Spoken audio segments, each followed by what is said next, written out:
Welcome to Mamma's kitchen Tamil. எல்லாரும் எப்படி இருக்கீங்க? இன்னைக்கு எல்லாருக்குமே பிடிச்ச, எல்லாராலையும் ஈஸியாக செய்யக்கூடிய பூரி தான் எப்படி செய்கிறதுங்கிறது நம்ம பார்க்க போகிறோம். எல்லாருக்குமே மோஸ்ட்லி பூரி செய்ய தெரியும். ஆனால் இந்த மாதிரி புஷ்ஷுன்னு வர்றதுக்கு நான் சில டிப்ஸ் தரப்போகிறேன். வீடியோவை ஸ்கிப் பண்ணாமல் பாருங்கள். அந்த டிப்ஸ் எல்லாம் ஃபாலோ பண்ணீங்க அப்படின்னா உங்களுக்கும் இதே மாதிரி சாஃப்டான பூரி கிடைக்கும். இப்போ வாங்க இந்த பூரி எப்படி செய்யலான்னு பார்ப்போம். கோதுமை மாவு வந்து நான் இப்போ 1/2 கிலோ எடுத்து வச்சுருக்கேன். இதுக்கு தேவையான அளவு உப்பு சேர்த்துக்குவோம். இதில் 1 ஸ்பூன் அளவுக்கு சுகர் சேர்த்துக்கலாம். எப்பயுமே வந்து கோதுமை மாவில் ஒரு கசப்புத்தன்மை இருக்கும். இப்போ சர்க்கரை சேர்க்குறீங்க அப்படின்னா உங்களுக்கு அந்த கசப்புத்தன்மை போயிட்டு நல்லாயிருக்கும் சாப்பிட்றதுக்கு. இதோட 3 ஸ்பூன் ஆயில் சேர்த்துக்கலாம். இப்போது கை வச்சு நல்லா கிளறிக்குவோம்.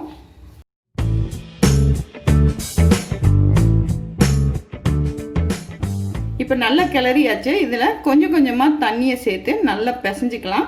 ரொம்ப டைட்டாகவும் இல்லாமல் ரொம்ப தண்ணியாகவும் இல்லாமல் ஓரளவு மீடியமாக பிசையணும்.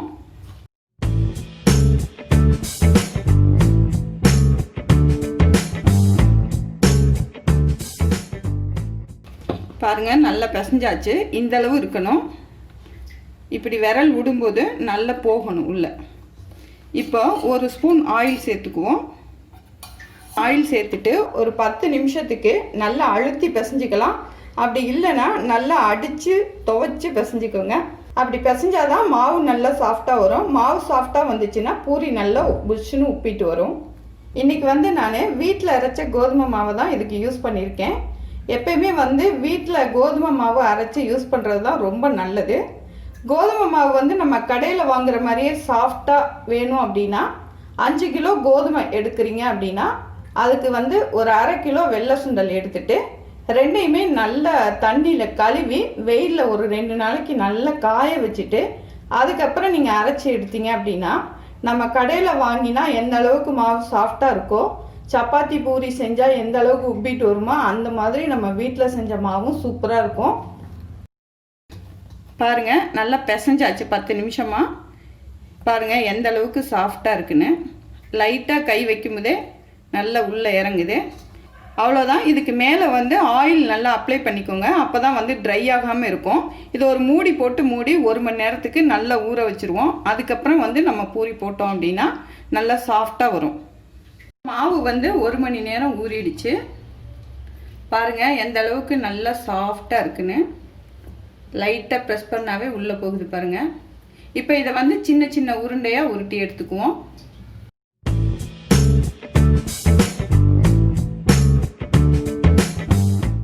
இந்த அளவு உருண்டை இருந்தால் போதும்.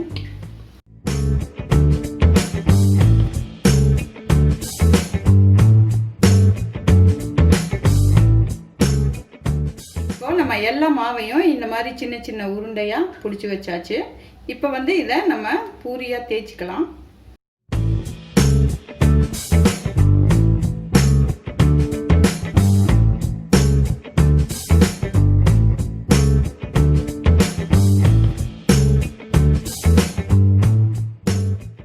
பாருங்கள், தேய்ச்சி எடுத்தாச்சு. நம்ம சப்பாத்திக்கு மாதிரி மெல்லிஸாக தேய்க்கக்கூடாது. பூரிக்கு வந்து கொஞ்சம் மொத்தமாக தேய்க்கணும்.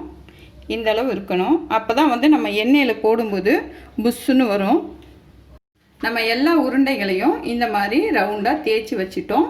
இந்த மாதிரி மொத்தமாக எல்லாத்தையும் தேய்ச்சி வச்சுட்டு அதுக்கப்புறம் எண்ணெயை வச்சு நீங்கள் சுட்டிங்க அப்படின்னா டக்குன்னு பூரி செய்கிற வேலை முடிஞ்சிடும்.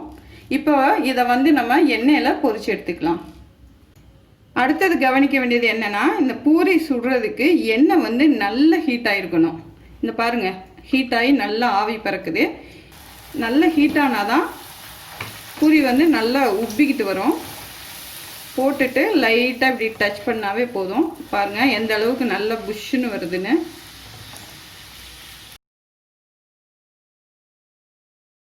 இப்போது எந்த அளவுக்கு வந்து பூரி சாஃப்டாக செய்யணும்னு உங்களுக்கு செஞ்சு காமிச்சிருக்கேன்.